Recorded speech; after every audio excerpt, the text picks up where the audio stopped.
Welcome into another episode of Tailgate Talk SEC. I am Will Thomas, and we have got your Sunday transfer portal update. Now, if you haven't been on your phone yet, right, and you're just now seeing this video as your first transfer portal content of the day, the Texas Longhorns had one of the best portal days I can remember, and it's really just two guys. First off, Cam Coleman, the Auburn five-star receiver who was one of, if not the top players in the portal, has signed with Texas. They beat out A&M, Texas Tech, and Alabama for him. I mean, now you have Arch Manning throwing to Cam Coleman. Like, we all know how good Coleman is. Bro, I mean, he was far and away the best player on an Auburn roster that, despite losing a lot of games, the roster is clearly incredibly talented. But Coleman is just, he's one of his own when it comes to his talent as a receiver, his ability to go catch contested balls and run routes in the open field. So, I mean, obviously, Cam Coleman was the number one receiver in the portal for a reason. And Texas getting him just adds to an already stupidly talented offense that also took Hollywood Smothers today. He was committed to Alabama in the portal. He was at NC State last year. He committed to Alabama 6 days ago on Monday, and then he flipped to Texas today. So now you have the best receiver in the portal. You pulled arguably the best running back in the portal, if he's not the best running back in the portal, and you have probably one of the best quarterbacks in the country next year in Arch Manning. The skill players for Texas next year are incredible. Like, I mean, class of the sport, incredible. I'm not sure there's going to be a team that will have a better quarterback, receiver, running back combo than Texas does. The question becomes depth. You know, do you have two other receivers who can also be threats to keep Coleman open and keep him in one-on-one situations? Do you have a secondary running back to take the load off of Hollywood Smothers? Do you have a good offensive line so that the offense can even develop? There's still a lot of questions that Texas will have to answer, but in terms of superstar talent, you know, and having the big names to sell tickets and, you know, get a lot of hype coming into the summer, they got him. I mean, adding Cam Coleman and Hollywood Smothers out of the portal in the same day is just ridiculous stuff. It's ridiculous stuff. Moving on now to some other places. Deuce Knight, the Auburn quarterback, he was a five-star guy coming into last year as a high school recruit, and he got a few just occasional reps with the Tigers this past year. He looked really, really good. He has signed with Ole Miss. This was kind of long expected. That's where he would end up. They were a big-time player in his recruitment out of high school, and he should be their guy. Right? DJ Lagway also visited. That was also this weekend. But I can't imagine you take them both on, really for the reason of I don't see how you start Lagway over Deuce Knight, and I don't see Lagway going to be quarterback 2 at Ole Miss when he could be quarterback 1 at Baylor. So I assume that Lagway is going to stay at Baylor. Clemson might still be, you know, kicking the tires and over there. But in terms of Deuce Knight, he is Ole Miss's guy. I think that's a really, really good fit because now you're going to have Deuce Knight and Keywan Lacey in the same backfield. Goosebumps. I got goosebumps again. That's a big-time get for Pete Golding and the Rebels. Now, the Deuce Knight news happened this morning. One thing that happened last night, though, was that Eric Singleton, the former Auburn receiver, Auburn's getting brought up a lot already in this show. I should have made a note of that. But he was at Auburn. He was at Georgia Tech before that, and those Georgia Tech ties brought him to Florida. Now, Singleton was originally going to the NFL draft. Like, he had declared for the draft, leaving Auburn, going pro, not entertaining the portal, and then within one 24-hour window, he entered the portal, got predicted to Florida, and the Gators closed the deal. So this is a big-time gift for John Summerall and the Gators because they already retained Dallas Wilson and Vernell Brown, who were both five-star freshmen this past year and looked absolutely incredible when they were healthy and playing. And now you're adding Eric Singleton to that. And you have so much other depth at receiver. You have Jaden Ball back at running back. They're getting Aaron Philo at quarterback. So now Philo has got to work out because the depth and quality of skill player that Florida has on offense is ridiculous. Like, it is one of the best in the SEC. Really, it's much behind Texas because of what they did this afternoon. But Eric Singleton to Florida is a massive get. It really builds out one of the best, maybe all-around receiver rooms in the conference and maybe in the country. So for Florida, I mean, they're portaling really, really well. You know, Summerall's doing a really good job bringing in some extra talent from obviously the turnover that happens when you have a coaching change, but Summerall and his staff are doing a really good job of bringing in the best players that Florida can go out there and get to compete immediately in year one. Sam Leavitt, the quarterback from Arizona State, his visit to Miami is done. He's flying back to Arizona, and he is now in decision mode. So we don't know when we'll get it. You know, we don't know have a realistic timeline for it, but we do know that he's made all his visits, which is to just about every school under the sun who needs a quarterback. So he has all that information in, and he's going to make his choice. I, right now, would lean Miami because LSU seems like they're going with the Elon quarterback. I actually forget his name, and I feel bad not knowing his name. But I think LSU's going with the Elon quarterback. I think Tennessee might go with Bo Prabula, who is also visiting Virginia. That's my second update, actually, is that Bo Pribula, who is leaving Missouri at quarterback, he visited Tennessee this last week. He's now going to Virginia also. So Pribula is probably one of those two schools. But I think if Sam Leavitt, back to his case, if he was going to go to Tennessee, I think that Heupel would have been able to keep him on campus and sign without even taking another visit. I think that just the fact that that secondary visit to Miami happened shows that he knew that Miami kind of had what he wanted more than Tennessee did. So I'd imagine Leavitt goes to Miami. And for Tennessee, they're still waiting on Joey Aguilar news. It seems like the consensus that it's probably not going to be approved for him to come back, especially with how much you're seeing guys get denied extra years right now in this past week. But that is still in play. So if Aguilar is able to come back to school, that gets rid of all these problems for Tennessee, and it makes this portal, deciphering a lot simpler. I'm not sure if that will happen, but I do think Leavitt goes to Miami, and Tennessee will probably get Bo Pribula. But Dylan Raiola, sort of the forgotten quarterback up until last night, he visited Oregon yesterday and today. And Oregon was always the school that was linked to Raiola ever since he got in the portal.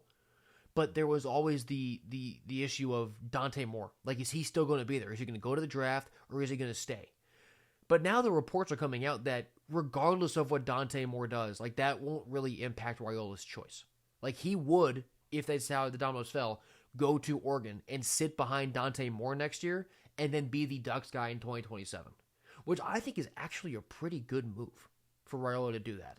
Because I don't think he needs to go play somewhere immediately. I think, he's actually coming off the leg injury. Just don't rush yourself back onto the field, no matter what that timeline is.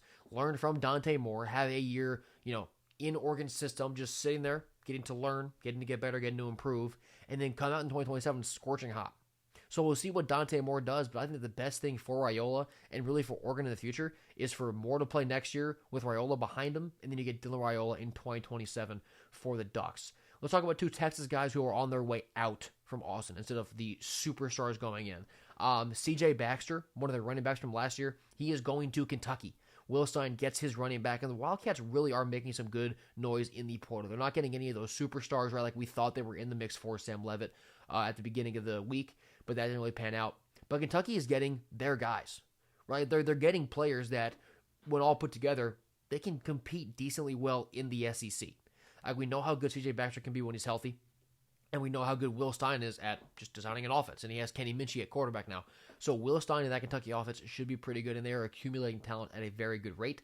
And then James French, who he was the 5-star receiver from Texas, didn't really play a whole lot in his freshman year, but when he hit the portal just a few days ago, and it was rumored that he'd be visiting Florida and FSU, then he just visited Michigan and signed.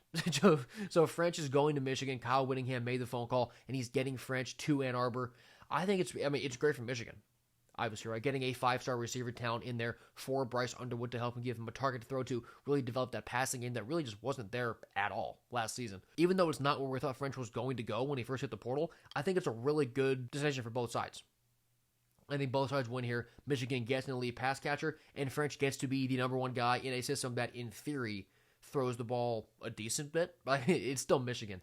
But I do think that French will have some good success in Ann Arbor. Isaiah Horton. Now, as I'm recording this, Isaiah Horton has committed to Texas A&M.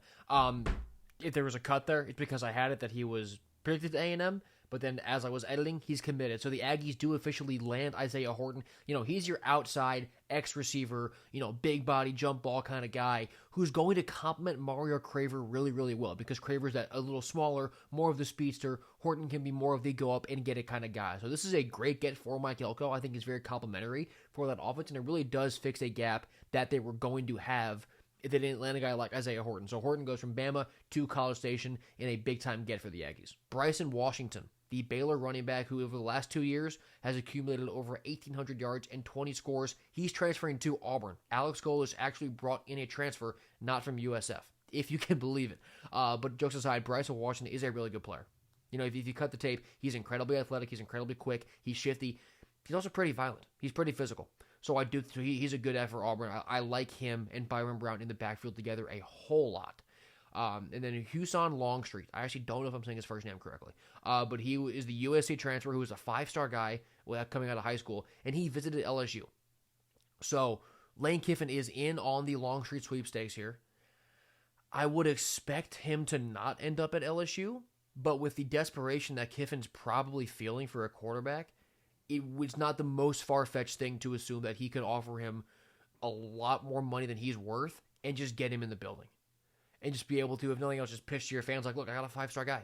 And you can still bring in the kid from Elon and just for some depth and, honestly, some competition.